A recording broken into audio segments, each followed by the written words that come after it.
안녕하십니까. 민법 강사 김남경입니다. 우리 지난 시간에 우리 해지권을 공부했는데 해지권에서 법정 해지권과 약정 해지권은 차이가 있다. 또 법정 해지권의 발생 차이는 이행지체 또는 이행불능 또는 불완전이행 또는 사정변경 원칙, 채권자 지체 뭐 이러면서 공부했어요. 특히 우리 민법에 규정되어 있는 이행지체와 이행불능 중심으로 잘 알아놓으라고 그랬죠. 이행지체는 상당한 기간을 정해서 최고하고 그러고 이행을 안 했을 때 해지하고 손해배상을 청구하는 건데 정기행위 이행지체는 최고 필요 없이 바로 해지할 수 있고 또 그 다음에 우리 채무자가 미리 이행을 거절한 경우 있어요. 이것은 이행기를 기다릴 것도 없고 최고도 할 필요 없이 바로 해지할 수 있다고 그랬어요. 이행불능은 채무자의 귀책사유가 있는 후발적 불능을 이행불능이라고 그랬죠. 그러면 이행불능이 생기면은 우리 이행기를 기다릴 것도 없고 최고할 것도 없어요. 바로 해지하고 손해배상을 청구할 수 있다고 그랬어요. 이걸 중심으로 잘 여러분들이 기억하라고 그랬죠. 자, 그 다음에 오늘 공부하는 것은 이제 해제권 행사에 대해서 공부합시다. 이 해제권 행사는 상대방이 있는 단독행위잖아요. 그러면 상대방한테 해제 의사표시가 도달이 됐을 때 효력이 생기는 거죠. 도달이 됐을 때 효력이 생기는데 자, 이 해제권 행사를 할 때 조건과 기한을 붙이지 못하는 게 원칙이죠. 조건부로 기한부로 해제하면은 상대방에게 침해가 될 염려가 있기 때문에 그래요. 그렇지만 상대방에게 침해가 될 염려가 없는 불이익이 될 염려가 없는 경우는 조건을 붙여도 무방하죠. 그렇지만 원칙은 조건과 기한을 붙이지 못한다는 거. 자, 그 다음에 이 해제권은 꼭 행사해야 하는 거 아니고 해제권자가 행사하든 안 하든 자유인데 해제하기 전까지는 계약은 계속 유효해요. 그러면 해제권이 발생했더라도 해제권 행사하지 않고 있으면은 계약은 계속 유효한 거니까 상대방 측에서 이행 또는 이행 제공을 했어요. 해제권 행사하기 전에. 그러면은 나는 이거 해제할 것이다라고 주장 못합니다. 해제권은 소멸합니다. 물론 지연배상 문제는 생기지만은 상대방이 이행 또는 이행 제공하면은 더 이상 해제 못한다라는 거. 자, 그런 것 정도 정리해 놓으시고 해제 의사표시는 자, 우리 한번 의사표시가 됐을 때는 처리하지 못하죠. 이걸 해제권 행사 후 구속력이라고 하는데 이랬다 저랬다 하면 안 되잖아요. 해제했으면은 계약을 실효화시켰으면은 그걸로 끝나야 하는 거죠. 처리하지 못하는 것이죠. 물론 상대방 승낙이 있으면 처리할 수 있어요. 상대방은 승낙을 얻어서. 그 다음에 해제권도 단독행위니까 제한 능력자, 착오, 사기 강박 이유로 해제 의사표시 자체가 취소 사유가 되는 거죠. 그 다음에 이 해제권의 불가분성 이게 중요해요. 해제권의 불가분성. 이게 시문제 잘 나옵니다. 자, 이게 뭔 말인가를 좀 설명해 드릴게요. 해제권의 불가분성. 해제의 불가분성. 이 해지도 똑같으니까 해지도 같이 알아놓으세요. 해제나 해지의 불가분성. 자, 547조를 얘기하죠. 547조. 이 547조를 보면은 두 가지로 나눠져요. 행사와 소멸의 불가분성. 행사의 불가분성, 소멸의 불가분성. 이것은 어떤 때 생기는 거냐면은 다수 당사자 간의 계약 관계를 얘기하죠. 자, 여러분들 예를 듣고 여기서 그림을 하나 그려드릴까요? 이 토지를 갑이 ABC 세 사람이 이 공동 매수인으로서 ABC 세 사람과 매매 계약을 체결했다고 가정해 볼까요? 이렇게. 그러면 이 공동 매수인이 여러 사람이 해제권을 가지고 있는 경우 있죠. 그랬을 때는 전원이 다 행사해야, 전원이 해제해야, 물론 동시에 할 필요는 없어요. 해야 해제가 된다. 이걸 행사 불가분성이라고 그래요. 전원이 행사해야 한다. 여러 명이 해제권을 가지고 있을 때는 전원이 행사해야 한다는 거. 그러면 거꾸로 이쪽에 해제권이 있다고 가정해 볼까요? 이쪽에 해제권이 있으면은 상대방은 여러 명이잖아요. 여러 명한테 다 행사해야 해제가 된다는 거. 전원에 대하여 행사해야 한다는 거. 그래야 해제가 된다. 이걸 행사 불가분성이라고 그래요. 다수인이 해제권을 가지고 있을 때는 전원이 다 행사해야 하고 상대방이 다수인일 때는 전원에게 다 행사해야만이 해제가 된 거란 얘기죠. 그러면 소멸은 반대죠. 소멸은. 자, 이 A라는 자가 여러 사람의 해제권이 있는데 해제권을 포기했다고 가정해 봅시다. 그러면 이 사람의 해제권이 소멸했는데 B씨는 포기 안 했어요. 그래도 해제권이 소멸했죠. 자, 여러 사람이 다수인의 해제권자 중에서 한 사람의 해제권이 소멸 사유가 생기면 전원이 다 소멸해버려요. 그래서 1인의 1인 후 해제권 소멸 사유가 생기면은 해제권이 소멸시에는 전원이 다 소멸한다. 여러 사람이 다 소멸해요. 이것을 소멸의 불가분성이라고 그러죠. 한 사람의 해제권이 소멸되면은 전원이 다 소멸한다. 그래서 불가분성 하면은 행사와 소멸의 불가분성 두 가지가 있는데 이것은요 이무기정이라는 걸 주의하세요. 이무기정이라는 얘기는 별도 특약이 있으면 특약이 우선하죠. 시험 문제 잘 나옵니다. 이거 행사 소멸의 불가분성 잘 좀 정리해 놓으세요. 자, 우리 책에 547조 해갖고 1항 읽어볼까요? 당사자 일방 또는 쌍방이 시인인 경우에 계약의 해지나 해체는 전원으로부터 또는 전원에 대하여 하여야 한다라고 나오잖아요. 2항을 보니까 전항의 해지나 해제의 권리가 당사자 1인에 대해서 소멸한 때는 한 사람이 소멸 사유가 생기면은 다른 당사자에 대해서도 소멸한다라고 나왔죠. 이걸 소멸의 불가분성이라고 그래요. 자, 해제의 효과다 해서 그러면 해제가 되면은 처음부터 이 계약 관계는 소멸한 것이 돼요. 소급적으로 처음부터 계약이 맺은 바가 없는 상태로 돌아가니까 소급적으로 원상 회복 의무가 있죠. 그러면 이행을 안 했으면 이행할 필요가 없는데 이행을 했던 바가 있으면은 서로 원상 해지하죠. 원상 회복 해지하는데 서로 반환해야 하는데 이 반환 범위가 어떻게 되냐? 선이든 악이든 상관없어요. 전부 반환이죠. 그러면 사용 이익도 반환해야 하고 과실도 반환해야 하고 대금의 이자도 반환해야 하고 다 반환해야 합니다. 이걸 원상 회복 의무라고 그래요. 선악을 불문하고 전부 반환해야 한다는 거. 그러면 이 원상 회복 의무와 손해배상 청구 이런 것들은 다 동시행관계다 그러죠. 동시행관계라고 우리 549조에 규정이 돼 있잖아요. 여기에서 548조를 보면은 이 원상 회복 의무를 가지고는 제3의 권리를 침해하지 못한다. 제3자의 보호 규정이라고 그래요. 이게 시험 문제가 잘 나오는데 조금 이따 정리해 드릴게요. 그 다음에 2항을 보면은 반환할 때 금전일 때는 받은 날부터 이자를 가산해야 한다는 거. 금전 후 반환 시에는 받은 날부터 이자를 가산해야 한다. 이런 것들이 시험 문제 잘 나오죠. 받은 날부터. 이 이자는 법정 이자를 내기하죠. 연 5%. 민법상 법정 이자는 연 5%인데 자, 이 이자의 성질은 부당이득 반환 성질이라는 거. 이자는 무슨 성질? 부당이득 반환 성질이라는 거. 이런 것 정도 잘 정리해 놓으시고 자, 이 원상 회복과 동시행관계다. 자, 그 다음에 551조를 보면은 해제와 해지는 손해배상 청구권을 행사하는 데 영향을 미치지 않는다 그럽니다. 그러면 해제해서 원상 회복 의무가 완료됐더라도 별도로 손해배상을 청구할 수 있어요. 의무 위반자에게 별도 손해배상을 청구할 수 있는데 이 손해배상은 이익배상이거든요. 이익배상인데 이 실익은 이익의 한도 내에서만 가는 거잖아요. 이익을 초과하지 못하잖아요. 그러면은 이익배상을 청구하는 게 원칙이지만 당사자가 조금 청구한다는 데는 뭐라고 할 사람 없잖아요. 그래서 실익을 청구해도 무방하다 그럽니다. 당사자가 실익은 이익을 초과하지 못하니까 실익을 청구한다는 건 조금 청구한다는 얘기예요. 그렇기 때문에 그건 상관없어요. 이익을 청구하는 것이 원칙이지만은 자, 우리 계약의 해제와 물권 변동의 효과는 어떻게 되냐? 자, 우리 채권적 효과설과 물권적 효과설이 있는데 판례는 물권적 효과설이죠. 자, 이게 뭔 말이냐면은 자, 보세요. 여러분들 정리해 드릴게요. 갑이라는 사람이 이 건물을 매매 원인으로서 매매 계약에 의해서 이 매수인에게 이전 등기가 넘어갔어요. 그러면 소유권 변동이 생긴 거잖아요. 근데 이 매매 계약이 해제됐죠. 그러면 해제됐을 때 이 소유권 변동까지도 영향을 미치냐 안 미치냐. 이 해제의 효력은 물권 변동까지도 영향을 미친다는 것을 물권적 효과설이라고 그래요. 물권까지도 효과가 생긴다. 이게 판례예요, 판례. 판례는 물권행위 유인성을 주장하는 입장이죠.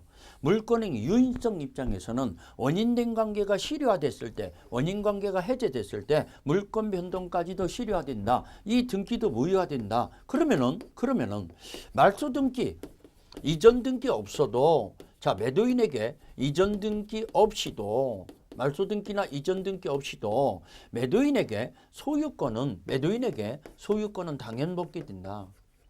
소유권은 당연 복귀된다. 이게 바로 우리 판례의 견해잖아요. 우리 물권 행위를 공부하면서 물권법 총설 파트를 공부하면서 이것을 많이 얘기해 줬잖아요. 근데 여기에 계약법에서도 또 나오는 거구나. 매매계약이 원인된 관계가 해제됐을 때 물권 변동까지도 영향을 미친다는 게 판례인데, 그러면 이 계약이 해제되면은 소유권은 당연히 가액에 귀속된다는 얘기죠. 당연히 말소 등기, 이전 등기 없더라도 당연하게 소유권이 귀속된다. 그것을 물권적 효과설이라고 그래요. 그 다음에 이 해제는 제3자한테는 제3의 권리를 침해하지 못한다. 제3자의 보호규정이라고 하죠. 이게 시험 문제 잘 나오니까요. 그것 좀 별표해놓으세요. 동그라미 3번에 아주 중요한 거니까 좀 칠판에 좀 정리를 해드릴게요. 자, 548조. 자, 이 원상 회복을 가지고는 제3의 권리를 침해하지 못한다. 제3자의 보호규정이라고 하죠. 제3의 권리를 침해하지 못한다. 해제를 가지고. 그러면 이 제3자가 되려면 어떻게 되냐. 제3자의 보호규정에 해당되려면 새로운 이해관계를 맺은 자 해야죠. 새로운 이해관계를 맺은 자. 맺은 자로서 이걸로 끝나지 않죠. 새로운 이해관계를 맺은 자로서 완전한 권리를 취득한 자를 말하죠. 완전한 권리를 취득했다는 것은 부동산일 때는 등기, 인도까지 받은 자. 받은 자를 제3자라고 하죠. 새로운 이해관계를 맺은 자로서 완전한 권리를 취득한 자를 말한다는 거 꼭 염두에 두셔야죠. 이게 제3자죠.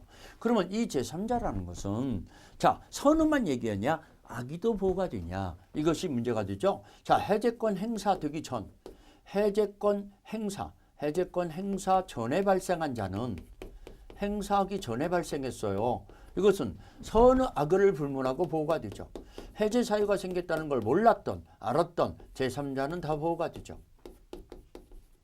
선의 악의 제3자가 다 보호가 된다는 거. 그렇지만 해제권 행사 후에 발생한 제3자는 선의 제3자만 보호가 된다. 자, 이 밑에 것이 더 시험 문제는 잘 나와요. 해제권이 행사됐다는 것을 행사된 후에 발생한 자는 선의만 보호가 된다는 거. 자, 행사됐다는 걸 알고 있는 제3자는 보호해줄 값어치가 없잖아요. 하지만 행사하기 전에는 선의든 악의든 다 보호가 된다는 거. 꼭 좀 주의하세요. 그 다음에 중요한 거 얘기해 주는 거죠, 지금.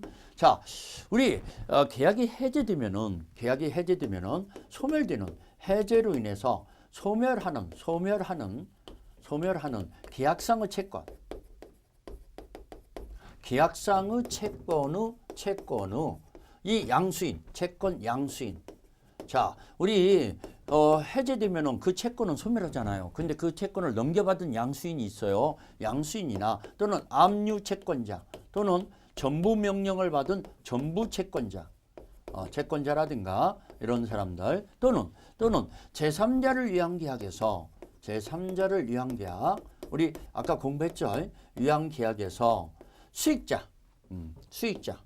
자, 제3자를 위한 계약에서 수익자 이런 사람들은 제3자에 해당되지 않는다.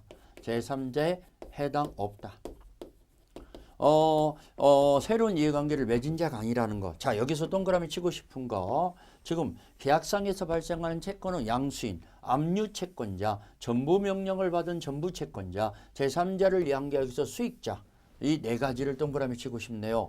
이 네 가지가 시험문제 잘 나오죠. 제3자에 해당되지 않아요. 이런 사람들한테는 제3자의 보호 규정에 해당 안 되니까 해제 효력을 주장할 수 있죠. 이 사람들한테도 제3자한테는 해제 효력을 주장하지 못한다. 제3의 권리를 침해하지 못한다. 대항하지 못한다는 게 제3자의 보호 규정인데 이것은 제3자에 해당되지 않기 때문에 이자들한테도 해제 효력을 주장해서 이행을 거절할 수 있고 또 원상회복을 청구할 수도 있죠. 이행했던 부분이 있다면 그렇다는 거. 자, 이런 것들이 제3자. 이 수익자는요. 새로운 이해관계를 맺은 자가 아니라고 그랬잖아요. 그렇기 때문에 제3자 속에 들어가지 않습니다. 이런 것 좀 잘 정리해 놓으세요. 그 다음에 하나만 더 얘기할까요? 우리 주택임대차에서요. 주택임대차. 임차인이 매매에서 임대인이 아직 소유권 취득하지 못한 상태예요. 임대인의 소유권 취득 못한 상태, 미등기 상태라는 얘기죠. 취득 못한 상태에서 제3자에게 주택임대차가 설정됐어요. 제3자의 주택임차권. 주택 임차권이 발생했는데 임차권이 성립됐는데 이 사람은 대항 요건을 갖췄다 하더라도 제3자로 보호가 안 되죠. 대항 요건을 갖췄더라도 성립 시 이 주택 임차인은 제3자에 해당되지 않는다. 제3자로 보호 해당 없다. 제3자에 해당 없다.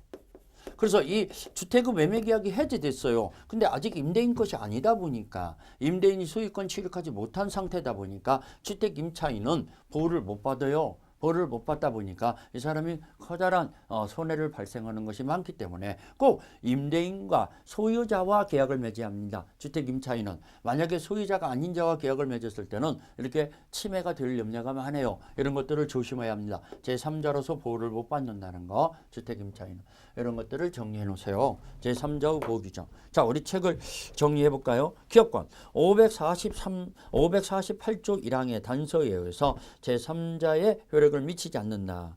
제3자의 의미는 뭐냐? 새로운 이해관계를 맺은 자로서 우리 해제권 행사되기 전에는 선후하고 모두 해당한다. 하지만 해제권 행사 후에 발생한 자는 선후 제3자만 해당된다. 그렇습니다. 자, 우리 기출 체크 문제 26기 기출 문제 어떻게 나왔는가 볼까요?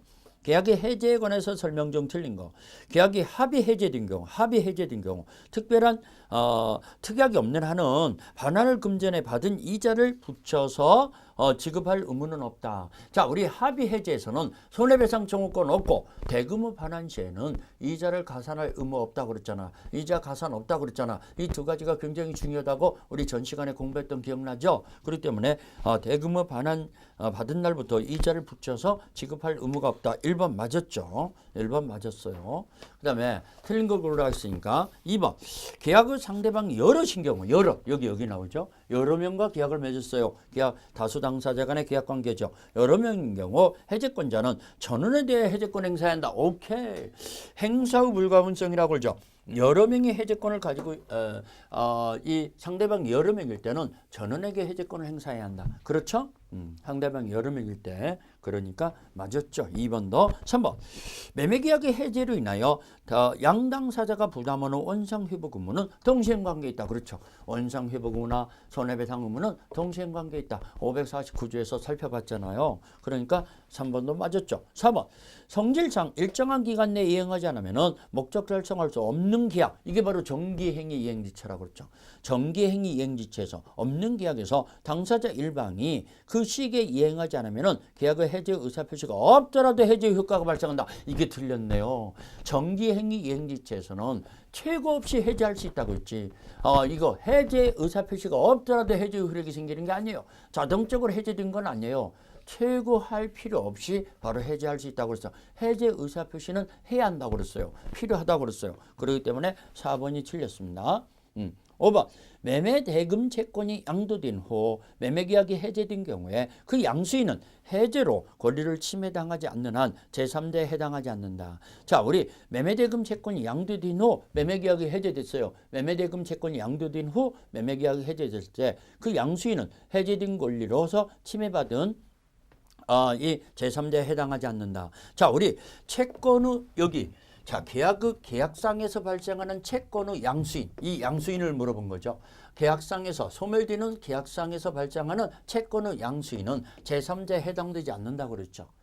이 사람은 새로운 이해관계를 맺은 자가 아니라고 그랬잖아요. 그렇기 때문에 양수인은 제3자에 해당하지 않는다. 5번 맞았잖아요. 지금 틀린 걸 고르라 했으니까 답은 4번이죠. 틀린 것은 4번입니다. 잘 좀 정리해 놓으시고. 자, 우리 해제로 해제되는 계약에서 소멸되는 권리의 부활이다 해갖고 소멸되는 권리가 부활되는데 여기 원상회복 의무라고 나왔죠. 원상회복 의무는 어떤 거냐? 자, 우리 원물 반환이 원칙이죠. 원물 반환. 근데 원물 반환이 이어있지 못해요. 그러면 가격 반환이 돼야 하는 거죠. 원물 반환이 원칙인데 원물이 멸실, 훼손, 소비됐어요. 그러면 가격 반환이 된다는 거. 그 다음에 금전을 반환할 때는 받은 날부터 이자를 가산해야 한다고 그랬어요. 물론 과실이 생겼을 때는 과실도 반환해야 하는 거죠. 그런 것. 좀 정리해 놓으시고 그 다음에 손해배상 청구권은 행사하는데 영향을 미치지 않는다 했는데 이 손해배상은 이행릭배상의 원칙이라고 그랬죠. 근데 실릭배상을 청구하더라도 상관없다고 그랬어요. 이행릭 한도를 넘지 못하는 거니까 그런 것도 정리해 놓으시고, 이런 원상회복 의무나 손해배상 의무는 동생관계다 하면서 또 얘기를 했었죠. 자, 우리 그 문제 또 기출 체크 문제, 작년 기출 문제죠. 27위 기출 문제 어떻게 나왔는가 볼까요?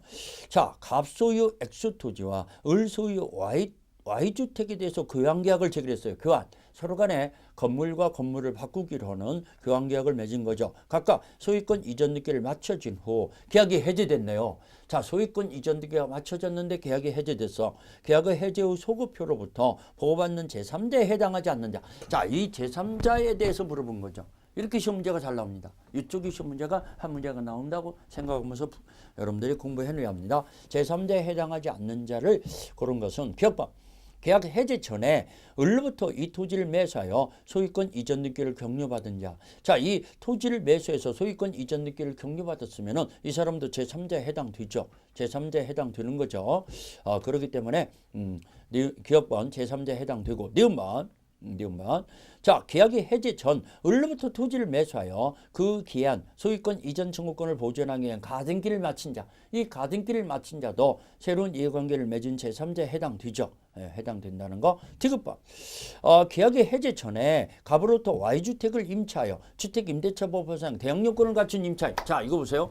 이 임대인이 소유권 취득한 상태라 그랬잖아요. 소유권 이전 등기를 받았다고 그랬잖아요. 그러면은 그 사람으로부터 소유권 취득한 임대인으로부터 주택임차권을 설정한 제3자는 주택임차인은 제3자에 해당되죠. 새로운 이해관계를 맺은 자가 되죠. 만약에 임대인이 소유권을 취득하지 못한 상태에서는 제3자로 보호를 받지 못한다고 그랬어. 그렇지만 임대인이 소유권을 취득한 등기를 넘겨받은 상태에서 제3자에게 주택임차권이 발생했을 때 그 임차인이 대항력권을 갖췄으면 제3자로서 보호가 되죠. 그러면 디귿번도 제3자의 보호가 되죠. 니을번. 계약 해제 전에 엑소토지상에 건물을 신축했는데 신축한 건물을 매수한 자. 자, 우리 토지는 토지 매매 계약에 그 매수인이 건물을 신축했잖아요. 그 건물을 매수한 거. 그러면 토지 매매와 건물 매매는 틀리잖아요. 틀리니까 건물의 매수인은 제3자라고 볼 수가 없죠. 새로운 이해관계를 맺은 자가 아니죠. 왜? 토지 매매와는 전혀 별개이니까. 그렇기 때문에 이 건물의 매수인은 제3자가 아니라고 그랬죠. 그래서 니을번이 제3자에 해당되지 않는 자죠. 답은 3번이네요. 니을번만 제3자에 해당되지 않고 기역, 니은, 디귿은 제3자에 해당됩니다. 자, 이런 식으로 시험 문제가 잘 출제되는 거구나. 여러분들 28위 기출문제도 이런 문제가 한 문제 예상하면서 여러분들은 정리해 놓아야죠. 자, 그런 거 정리했고, 그 다음에 해제권의 소멸이다. 여러분들 그 다음 페이지로 넘어가서 해제권의 소멸이다. 자, 해제권은 우리 해제권이 발생했다 하더라도 해제하기 전에는 일단 계약은 유효하다 그랬죠. 그러면 해제권을 행사하기 전에 상대방 이행 또는 이행 제공을 하면은 해제권은 소멸한다고 그랬죠. 더 이상 해제 못한다. 지연배상 문제가 생기는 거지 해제는 못한다고 그랬어요. 그런 것들을 얘기하는 거죠. 채무자의 이행 또는 이행 제공. 그 다음에 해제권을 포기할 수 있죠. 포기하면 해제권은 소멸하죠. 그 다음에 10년. 해제권은 형성권이다 보니까 10년의 제척기간이 걸리죠. 그럼 10년이 경과되면 해제권은 소멸하죠. 그 다음에 해제권은 실효다 해갖고요. 상당한 장기간 동안에 해제권을 행사 않고 있었어요. 그러면 상대방 측에서는 더 이상 해제하지 않겠지라고 믿을 만한 신뢰할 만한 이런 일이 생겼는데 갑자기 해제한다면은 장기간 동안 해제하지 않다가 갑자기 해제한다면은 이 신의 성실에 반한다고 부여하잖아요. 그 해제권은 실효화돼 버리죠. 해제권 행사 못하는 거죠. 그런 거. 자, 해제권은 투기한 소멸이다. 상대방 측에서 해제권 행사 여부를 확답을 요청할 수 있어요. 552조에 상당한 기간을 정해서 해제권 행사할 건가 안 할 것인가 확답을 요청하는데 그 확답이 없네. 그 기간이 지나도록 확답이 없네. 그러면 해제권은 소멸해버리죠. 더 이상 행사할 수 없다라는 거. 그 기간 내에 확답을 받지 못하면은 해제권은 소멸한다. 자, 553조를 보면은 해제권자의 고의과실로 목적물의 반환불능 가공 개조가 되는 경우가 있죠. 해제권자의 고의과실로 목적물의 반환불능 가공 개조가 되면은 해제권은 또 소멸하죠. 해제 못하죠. 그 다음에 당사자가 여러 명일 때 한 사람의 해제권 소멸 사유가 생겼어요. 그러면 전원이 다 소멸하잖아요. 이게 해제권 소멸의 불가분성이라고 그랬죠. 한 사람의 해제권 소멸 사유가 생겼을 때 전원이 소멸한다. 이게 바로 해제권은 소멸 사유가 되죠. 존속기간이 약정이 있을 때 존속기간이 경과되면 소멸하는 거고 해제권자의 목적물을 가공 개조가 됐을 때도 해제권자하고 소멸하는 거고 해제권은 자 이래서 우리가 해제권에 대해서 정리해 버렸어요. 해제권의 효력은 어떤 것이냐 이런 것들을 좀 정리했고 해제권의 발생 사유로서 법정 해제권 또 해제권 행사를 봤어요. 이번 시간에는 해제권 행사에서 우리 불가분성이라는 게 있다고 그랬어요. 행사와 소멸의 불가분성. 그 다음에 해제권이 계약이 해제됐을 때 물권 변동의 효과가 어떻게 되냐. 우리 판례 중심으로 물권적 효과설이라고 그랬어요. 그러면 계약이 해제되면은 물권 변동까지도 실효화되는 소멸하는 효과가 생기니까 소유권의 복귀는 매도인에게 당연 복귀된다고 그랬어요. 자, 계약의 해제를 가지고는 제3의 권리자를 보호하는데 제3의 권리자를 침해하지 못하는데 제3자는 누구를 얘기하냐. 새로운 이해관계를 맺은 자로서 등기나 인도를 마친 완전한 권리를 취득한 자인데 해제권 행사되기 전에는 선하고 제3자가 다 보호가 되고 해제권 행사 후에는 선의만 보호가 된다고 그랬어요. 근데 계약이 해제로 인해서 소멸되는 계약상의 채권의 양수인이나 압류 채권자, 전부 채권자 또는 제3자를 위한 계약에서 수익자는 제3자에 해당되지 않는다. 자, 임대인이 아직 소유권을 취득하지 못한 상태에서 주택 임차권이 발생했어요. 주택 임차인이 대항 요건을 갖췄더라도 제3자로 보호를 받지 못한다. 하지만 임대인이 소유권 취득한 상태에서는 이 주택 임차인은 대항 요건을 갖추면 제3자로 보호가 되는 거죠. 소유권 취득하지 못한 경우냐, 소유권 취득한 경우냐 그런 걸 구별하라고 그랬어요. 또 마지막으로 토지의 매매 계약에서 토지의 매수인이 건물을 신축했어요. 근데 그 신축 건물을 매매했어요. 그러면 토지 매매 계약과 건물의 매매는 별도 계약이니까 별개의 계약이니까 그 건물의 매수인은 신축 건물의 매수인은 제3자로 보호받는 것이 아니라고 그랬어요. 제3자에 해당되지 않는 거라고 그랬어요. 이런 것들이 시험 문제가 잘 나오니까 잘 좀 정리해 놓으시라는 거. 자, 계약의 해지로 들어갑시다. 계약의 해지는 계속적 계약에서 장래에 향해서 계약을 소멸시키는 장래에 향해서 소멸시킨다는 것은 그동안의 계약은 유효했고 앞으로 소멸시킨다는 얘기는 비소급표잖아요. 비소급표. 해지는 비소급표라는 거. 이 해지권도요. 약정 해지권과 법정 해지권이 발생이 틀리죠. 약정 사유 발생으로서 해지권이 생기는 경우도 있어요. 그렇지만은 법정 해지권은 우리 임대차 계약을 얘기할까요? 이 이상 차임이 연체됐을 때 임대인이 해지 청구할 수 있잖아요. 이게 바로 법정 해지권이죠. 그렇지만 여러분들 상가 임차권에서는 3기입니다. 상가에서는 3기고 민법의 임대차나 주택 임대차에서는 2기죠. 아무튼간 이런 차임이 연체돼서 해지되는 경우는 법정 해지권이 발생하는 거죠. 그 다음에 우리 임대차에서 기간 약정이 없어요. 양당사자가. 그러면 양당사자는 언제든지 해지 청구할 수 있는데 해지 통고라고 그러죠. 해지 통고. 왜? 통고 기간이 필요한 거니까. 일정한 해지 기간이 필요한 거니까 이걸 해지 통고라고 그래요. 그러면 임대인이 해지 통고했을 때는 6개월이 지나고 난 다음에 소멸하죠. 임차인이 해지 통고면 1개월이 지나면 소멸하죠. 이런 것들을 법정 해지권이라고 그래요. 법정 해지권이 발생한다는 거. 자, 이 해지권 행사도요. 상대방이 있는 단독행위예요. 형성권이에요. 상대방에게 도달한 후에는 처리하지 못하죠. 이랬다 저랬다 하면 안 되니까. 그렇죠? 그 다음에 이 해지권도요. 행사와 소멸의 불가분성이 있어요. 그래서 다수 당사자 간의 계약에서는 행사는 전원이 행사해야 하고 또 전원 상대방이 여러 명일 때는 전원한테 다 행사해야 한다고 그랬어요. 그 다음에 소멸은 그 중에 한 사람이 해지권이 소멸되면은 전원이 다 소멸한다고 그랬어요. 이런 것들을 소멸의 불가분성이라고 그래요. 그 다음에 해지 효과다. 비소급표이기 때문에 그동안에 이 계약은 유효해요. 그러면 그동안에 밀렸던 차임이나 또는 임금이라든가 기타 이런 것들은 소멸하는 게 아니에요. 그것을 청산해 줘야죠. 청산 의무가 발생하죠. 청산해 줘야 한다. 그 다음에 손해배상 청구권을 행사하는데 영향을 미치잖아요. 손해배상 청구권. 그 다음에 여기서 여러분들이 우리 판례가 시험 문제가 나올 판례가 있어요. 그게 뭐냐면은 자, 아직은 안 나왔는데 나올 가능성이 높기 때문에 소개해 드릴게요. 우리 판례 박스에 사정 변경 원칙에 의한 해지권 발생을 인정하는 판례가 나와요. 사정 변경 원칙에서 자, 우리 어느 회사에 대표 이사직으로 재직 중에 회사의 채무에 대해서 근무증 계약을 맺는 경우가 있어요. 계속적인 채무에 대해서 보증을 서주는 걸 근무증이라고 그래요. 근무증. 계속적인 채무. 한 번 발생하고 마는 게 아니라 앞으로 계속 발생하는 채무에 대해서 근무증 계약을 체결했을 때 자기가 대표 이사직으로 있으면서 책임을 진다면은 이건 합당한 얘기지만은 이사직에서 퇴직이 됐는데도 계속해서 그 근무증 계약이 유효하다면 말이 안 되잖아요. 사정 변경이 생겼잖아요. 퇴직이 됐으면은 그러면은 이사직에서 퇴직된 후에는 그 근무증 계약을 해지할 수 있는 해지권이 주어진다라고 판결을 내렸죠.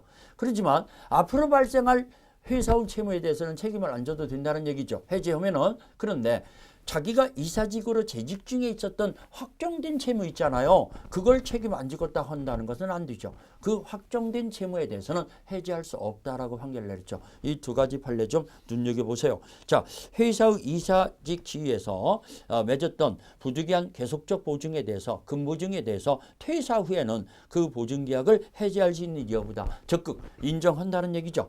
인정한다는 거. 그렇지만 이번 판례를 보니까 이사직 재직 중에 회사의 확정된 채무를 보증한 후 이게 퇴직이 됐어요. 그러더라도 그 확정된 채무에 대해서 보증계약을 해지할 수 있는지 여부다. 소극이란 얘기는 이미 재직 중에 확정된 채무에 대해서는 해지할 수 없다라는 거. 앞으로 발생할 채무에 대해서 해지한다는 얘기지 이미 발생한 확정된 채무는 해지할 수 없다라는 거. 그래서 두 가지 판례를 잘 기억하시고 우리 27위 기출문제가 오랜만에 계약의 해지에 관해서 시문제가 나왔어요. 자, 우리 기출 체크 문제 풀어봅시다. 계약의 해지에 관한 설명으로서 틀린 것은 1번 계약의 해지 의사표시는 묵시적으로도 가능하다. 명시적 묵시적으로 다 가능하잖아요. 해지 의사표시는. 2번 해지 의사표시가 상대방에게 도달하면 이를 처리하지 못한다. 도달한 후에는 처리하지 못한다. 해지권 행사의 구속력이라고 그랬죠. 처리하지 못한다는 거. 3번 토지 임대차에서 기간이 약정이 없는 경우에 임차인은 언제든지 해지 통고할 수 있다. 오케이. 자, 임대인이 해지 통고하면 6개월, 임차인이 해지 통고하면 1개월이라고 그랬잖아요.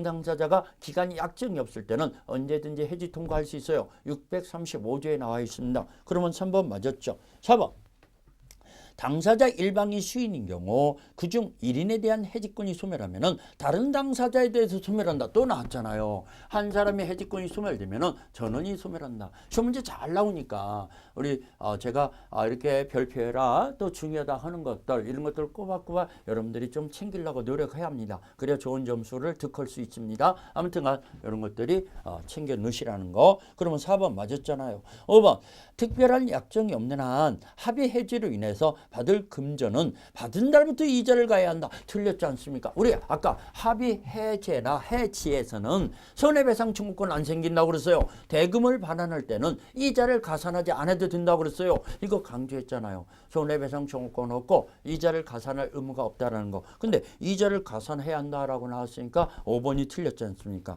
이렇게 나오는 거구나. 시험 문제가 그렇게까지 어렵지는 않구나. 해볼 만하구나. 이런 자신감이 생기죠. 여러분들 자신감을 가지고 공부하셔야 합니다. 틀림없이 여러분들 성공할 수 있다라는 거, 이런 자신감을 가지시라는 거 충분히 가능합니다. 그래서 5번이 틀렸죠. 자, 이러다 보니까 우리가 계약 총론을 다 공부했어요. 자, 계약 총론 전체적으로 보면은 우리 5문제 정도가 예상이 되는데, 자, 첫 번째 계약의 종류를 공부했었어요. 그래서 쌍무계약, 편무계약, 유상계약, 무상계약, 낙성계약, 유물계약 이런 것들을 좀 정리를 했었지 않습니까? 두 번째, 계약 성립 파트를 정리했었어요. 계약 성립 파트에서 정략과 승낙의 합의에 의해서 계약이 성립되는 거. 그러면 이런 객관적 내용이 합치되는 객관적 합의만 갖고 성립되는 게 아니라 당사자도 일치되는 주관적 합의도 있어야 한다고 그랬어요. 그럼 불합의가 되면은 계약은 불성립되는 거라고 그랬어요. 그렇죠? 정략과 승낙. 그러면 정략은 뭐고 승낙은 뭐냐? 이러면서 우리가 정리했던 바가 있죠. 그 다음에 교차 청약에 의한 계약의 성립이다 해서 우연찮게 양청약이 딱 맞았을 때,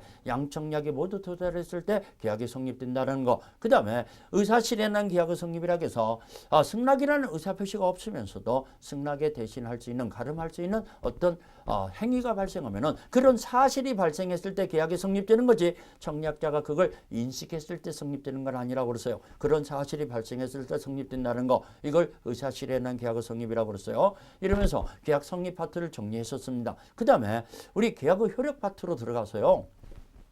우리 계약 체결상후 과실 책임이다 해서 원시적, 객관적 전무불능으로 계약이 무효가 됐는데 일방 당사자하고 고유과실이 있고 상대방은 손해부과실인데 손해가 발생했어요. 그러면 고유과실이 있는 자한테 과실 책임을 물어서 실익배상 후 손해배상 문제가 생기는 거라고 그랬어요. 그게 535조에 규정되어 있다고 그랬어요. 계약 체결상후 과실 책임. 그 다음에 536조 동생항변권이라는 걸 공부했어요. 자, 우리 쌍무계약상의 이행상의 결령성으로 양당사자의 채무에 대해서는 동생관계예요. 특별한 약정이 없느나 그러면 타방의 채무 이행 시까지 자기 채무 이행을 거절하는 것을 바로 동생항변권이라고 그러죠. 영원히 거절하는 게 아니고 타방의 이행 시까지만 거절하는 영기적 항변권이라고 그랬잖아요. 영기적 항변권. 자, 그 다음에 이런 동생항변권은 정당하게 거절할 권리가 있는 거니까 이행지체 문제가 안 생겨요. 이 이행기가 들었더라도 이행지체 책임은 발생하지 않아요. 그래서 법정 해제권 이런 거 안 생긴다는 거. 이행지체가 아니라는 거. 그러면은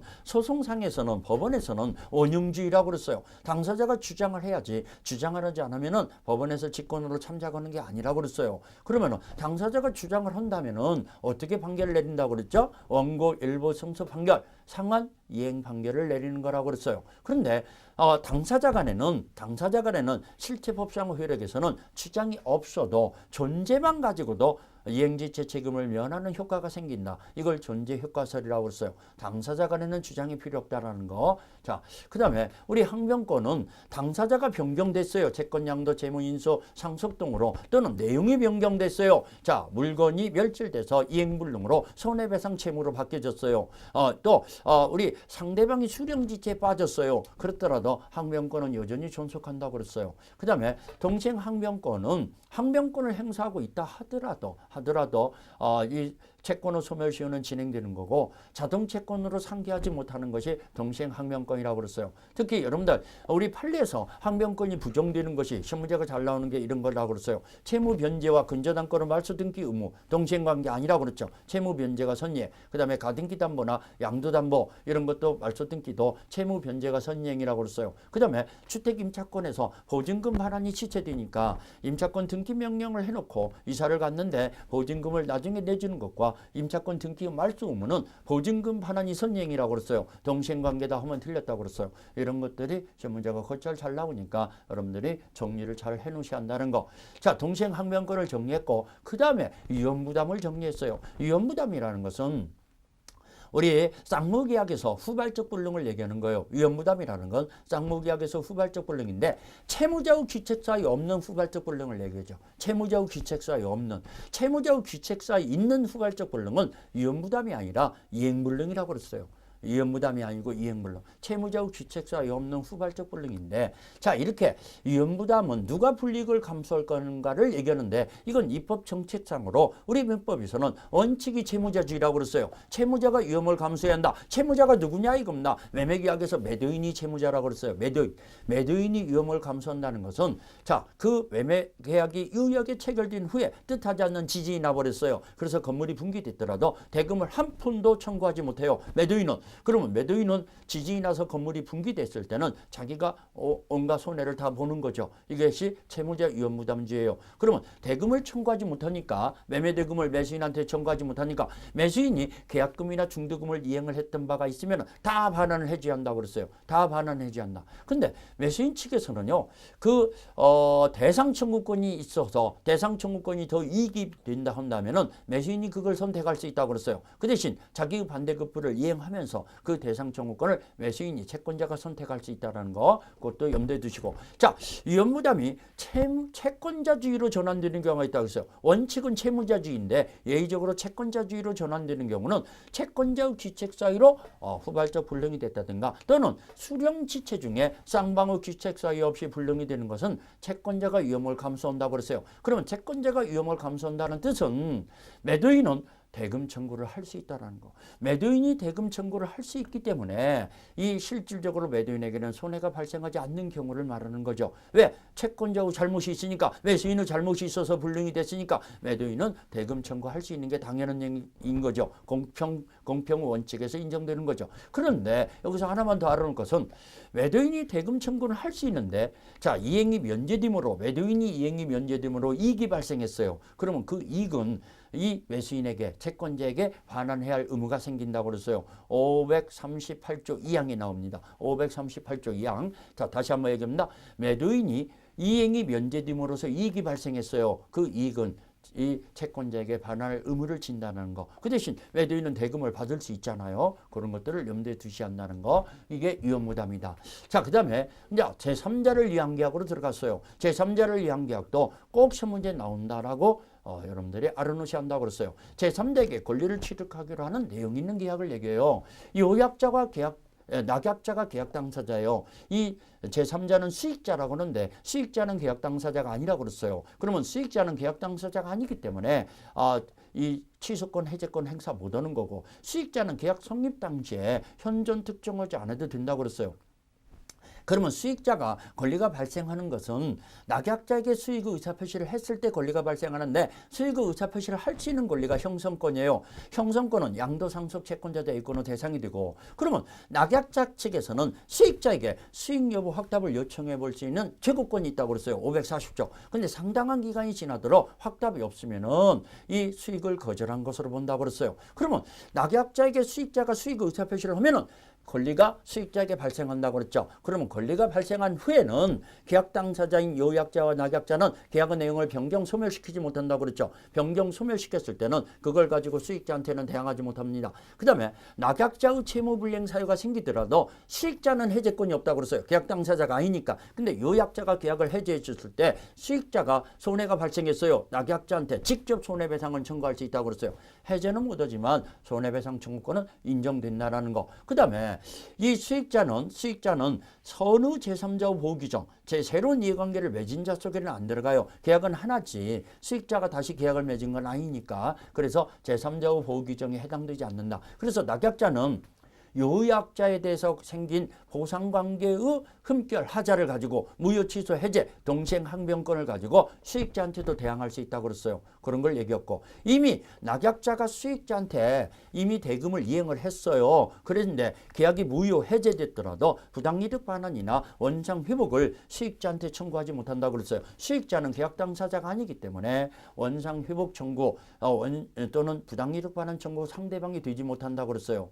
그런 것도 잘 정리해 놓으시고 그러면 요약자와 수익자 관계를 대가관계라고 하는데 대가관계는 계약 내용이 아니라고 그랬어요. 그게 무효 취소 부존재가 됐더라도 계약의 효력에 영향을 미치지 않는다는 거 이런 정도를 잘 정리해 놓으시고 이 제3자를 위한 계약도 한 문제는 나온다라고 생각해야 합니다. 그 다음에 이제 계약의 소멸 파트에서 계약의 해제와 해지를 공부했었어요. 해지는 유효한 계약을 소멸시켜버리는 의사표시라고 그랬어요. 유효한 계약이 한다는 걸 주의하세요. 해제는 처음부터 없었던 거로 돌아가는 원상 회복 의무가 생기지만 해지는 그동안의 계약은 유효하고 앞으로 계약을 소멸시키는 거라고 그랬어요. 자, 여기에서 시험 문제가 곧잘 잘 나오는 것이 합의 해제, 합의 해지.